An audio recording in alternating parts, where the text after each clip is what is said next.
9월 9일 목요일 날마다 주께로 함께 하시겠습니다.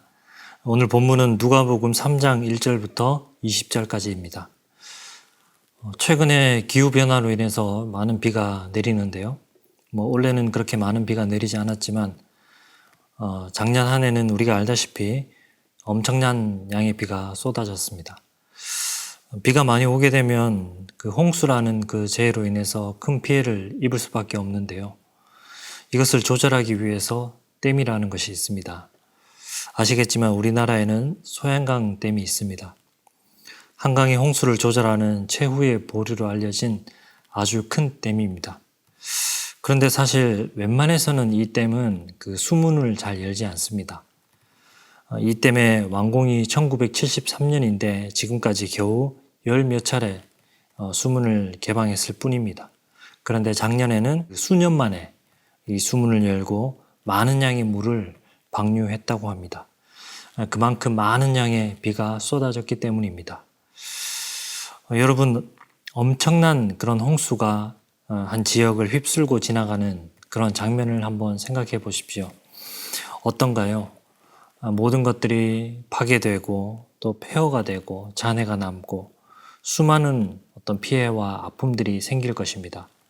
그야말로 아비규환의 상황이 되는 것입니다. 자기 눈앞에서 모든 재산과 또 자기가 아끼는 것들이 다 떠내려가 버리게 되면은 정말 이게 꿈인가 생시인가 할 정도로 정말 마음이 참담한 그런 생각이 들 것입니다.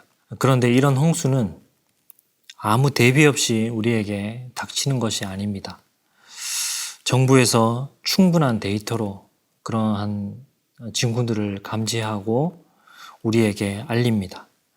사람들이 고립되지 않도록 최대한 안전한 곳으로 대피시킵니다. 지역의 라디오와 또 텔레비전을 통해서 계속적으로 긴급한 그런 속보를 내보냅니다. 인명의 피해가 없도록 조치합니다.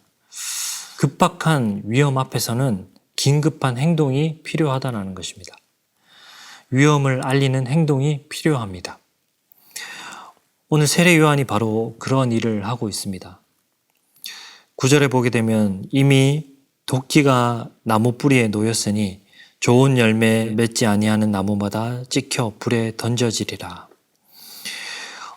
도끼로 나무를 내려치기 전에 어디를 칠지 한번 이렇게 가늠해 보게 되듯이 그 도끼가 이미 그렇게 뿌리에 놓여 있다라는 것입니다. 즉 임박한 그런 심판에 놓여 있는 것입니다. 그렇다면 이것을 이제 어떻게 피하나요? 어떻게 그 홍수를 대피해야 됩니까? 벗어나기 위한 그 요한의 메시지는 무엇입니까? 우리 2번 질문입니다. 2번 질문에 보면 세례 요한이 요단강 부근 각처에서 전한 메시지는 어떤 내용입니까? 라고 하는데 3절 보게 되면 요한이 요단강 부근 각처에서 와서 죄사함을 받게 하는 회개의 세례를 전파하니, 요한이 전한 메시지는 신비한 이적과 또 기사의 바탕을 두는 그런 놀라운 일들이 아니었습니다. 엄청난 고행이 필요한 것들이 아니었습니다. 그러한 것들을 피하기 위한, 심판을 피하기 위한 요한의 유일한 메시지는 바로 회개였습니다. 인간이 하나님의 뜻 안에서 어떻게 살아야 하는지 가장 일상적이고 또 평범한 말씀, 바로 회개였던 것입니다. 우리는 회개에 대해서 참 많이 들었습니다. 여러분, 회개가 무엇입니까? 회개는 단순히 뉘우치고 반성하는 것이 아니라 돌이키는 것이지요. 순종의 자리로 돌이키는 것이지요. 하나님의 뜻으로 돌이키는 것, 이것을 우리가 회개라고 잘 알고 있습니다. 그래서 돌이키는 행위가 없다면, 즉 회개의 열매가 없다면 회개한 것이 아닙니다. 많은 사람들이 회개와 또 회개 기도를 헷갈려 합니다. 그러나 회개는 회개이고 회개 기도는 회개 기도입니다. 회개 기도가 회개는 아닙니다. 우리는 종종 회개 기도한 것을 가지고 회개한 것으로 착각합니다. 설교자가 회개하라고 외칠 때 그것을 회개 기도하라는 것으로 이해하는 경우가 많이 있죠. 그러나 회개하라는 것은 그런 회개 기도라는 어떤 의식을 행하라는 것이 아닙니다. 회개라는 것은 전적으로 마음과 삶을 동시에 돌이키는 것입니다. 그럼 이런 회개의 삶이 어떠합니까? 4번 질문에 보게 되면은 회개의 세례를 전하는 세례 요한의 메시지에 두드러진 세 가지 내용이 무엇인지 묵상해 봅시다 라고 하는데요. 그 세 가지 내용 중에 첫 번째, 요한이 무리에게 이렇게 말하고 있습니다. 11절 보게 되면 대답하여 이르되 옷 2벌 있는 자는 옷 없는 자에게 나누어 줄 것이요 먹을 것이 있는 자도 그렇게 할 것이니라. 무엇을 말합니까? 가난한 자를 구제하라는 것입니다. 또 두 번째로 요한이 세리들에게 이렇게 말합니다. 13절 보게 되면 이르되 부과된 것 외에는 거두지 말라. 세리들은 세금을 거두어서 로마에 바치면서 막대한 어떤 수수료나 차액을 챙겼던 그런 사람입니다. 그래서 세리들에게 부과된 것 외에 거두지 말라라고 말합니다. 세 번째는 요한이 군인들에게 했던 말입니다. 14절 보게 되면은 군인들도 물어 이르되 우리는 무엇을 하리이까 하매 이르되 사람에게서 강탈하지 말며 거짓으로 고발하지 말고 받는 급료를 족한 줄로 알라. 정직하게 임무를 수행하라는 것이죠.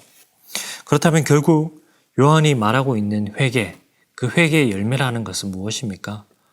바로 이웃 사랑과 나눔이라는 것입니다.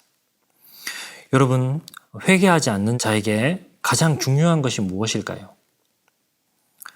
회개하지 않는 자에게 가장 중요한 것은 바로 나 자신입니다.